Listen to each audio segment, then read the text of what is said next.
Lachu baby അച്ഛൻ്റെ വീട്ടിൽ പോകുന്നതുകൊണ്ട് ബുക്കുകളൊക്കെ ഒതുക്കി വെക്കുകയാണ്. അച്ഛൻ്റെ വീട് തിരൂരാണ്. അപ്പോൾ അവിടെ പോയി നിൽക്കുന്നതിനുള്ള സന്തോഷത്തിലാണ് ലച്ചുവും കണ്ണനൊക്കെ.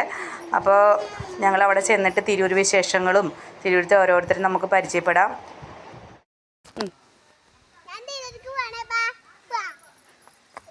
അപ്പോൾ ബസ് കയറ്റാനായിട്ട് ഞങ്ങൾ തിരൂർക്ക് പോകാനായിട്ട് ബസ് കയറാനായിട്ട് ഞങ്ങൾ നടക്കുകയാണ്. ഇവിടെ അടുത്ത് തന്നെയാണ് ഞങ്ങൾക്ക് ബസ് കയറാനുള്ള സ്ഥലം. അപ്പോൾ കണാ ഹായ് പറയാ തിരൂർക്ക് പോകാൻ പറയും ലച്ചു ബേബി. ആ രാഷേട്ടാ ആ. അപ്പോൾ ഞങ്ങൾ രാഷേട്ടന് ഭയങ്കര ഹാപ്പി വെച്ച് രാഷേട്ടൻ്റെ വീട്ടിലേക്കാണ് പോകണത്. നമ്മുടെ സ്വന്തം വീട്ടിലേക്കാണ് അപ്പം ഞങ്ങൾ പോകണത്. കണ്ടോ സന്തോഷം കൊണ്ട് തുള്ളിച്ചാടുക എന്ന് പറയില്ലേ, അതാണ്. അവർക്ക് അവിടെ ചെല്ലുമ്പോൾ അനിയൻ്റെ മക്കളൊക്കെ ഉണ്ട്. അപ്പോൾ അതുകൊണ്ട് ഭയങ്കര സന്തോഷമാണ്. അപ്പം നമുക്കിനി അവിടെ ചെന്നിട്ട് അവിടുത്തെ കാഴ്ചകൾ ഓരോന്നായി കാണാം. നമ്മൾ വീട്ടിലേക്ക് പോവുകയാണ്. ലച്ചു നമ്മൾ ബസ്സിൽ കയറിയില്ല ലച്ചു? നമ്മൾ ബസ്സിൽ കയറിയിട്ട് ഇനി ഞങ്ങൾ തൃശ്ശൂർ എവിടെയാ വടക്കേ സ്റ്റാൻഡിൽ ഇറങ്ങും അല്ലേ? വടക്കേ സ്റ്റാൻഡിൽ ഇറങ്ങിയിട്ട് അവിടെ നിന്ന് തിരൂർ ബസ്സിൽ കയറിയിട്ട് അവിടെ നിന്ന് ഓട്ടോയ്ക്ക് വീട്ടിലേക്ക് എത്തും അല്ലേ? ഇതാണ് സ്ഥലം. നമ്മുടെ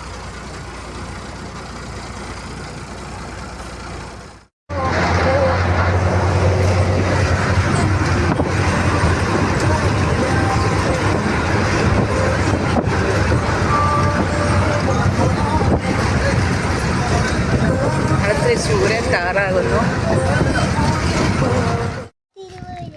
തിരൂര് എവിടെ എത്തിയ? തിരൂർ എവിടെയാ? തിരൂര് വീട്ടിലെത്തിയില്ലേ?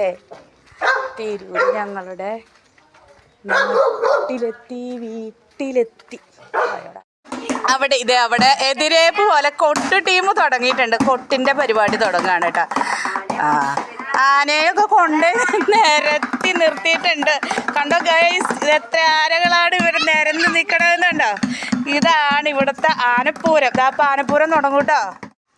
അത് ലച്ചുവും ഞങ്ങളുടെ ഇവിടുത്തെ ആൾക്കാരും കൂടെ എല്ലാവരും കൂടെ അവർ വന്നപ്പോൾ എല്ലാവരും കൂടെ ഇരിക്കുകയാണ്. ഞങ്ങളുടെ മാളും ഉണ്ട് മൊബൈൽ നോക്കുന്നത്. എൻ്റെ അനിയൻ്റെ മോളാണ്. അനിയൻ്റെ മാളു ഒരു ഹായ് കൊടുക്കണം. ഹായ്. അപ്പോൾ കണ്ടോ ഇതാണ് മേരി ചേച്ചി, ഞങ്ങളുടെ മേരി ചേച്ചിയെ ഒരു ഹായ് കൊടുത്തേ എല്ലാവർക്കും. ഇതിവിടെ ഒരു സുന്ദരിപ്പണ്ണി ഇരിക്കുന്നുണ്ട് കേട്ടോ. ഇത് ഞങ്ങളുടെ അടുത്ത വീട്ടിലെ കുട്ടിയാണ്, ആർസിക്കാരിയാണ്. കല്യാണമൊക്കെ ആലോചന വന്നിട്ടുണ്ട്. ഇത് ഞങ്ങളുടെ ചിടുങ്ങ്. ഇത് ചിടുങ്ങ് ഹായ് പറയൂ. ആ ഇതാണ് ഞങ്ങളുടെ കുഞ്ഞാമ്പി, ലച്ചുവിൻ്റെ കുഞ്ഞാമ്പി.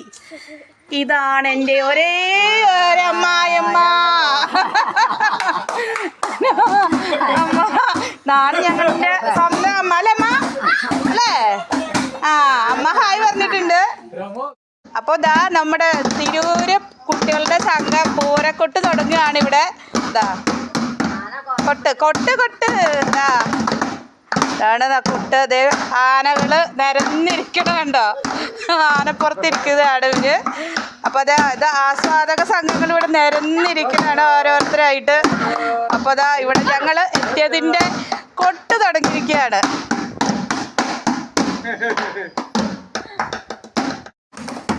പൂരക്കൊട്ടിലൂടെ ഇന്നത്തെ വിശേഷങ്ങൾ കഴിയാണ്. അടുത്ത വീഡിയോയിൽ അടുത്ത വിശേഷവുമായി വരാം.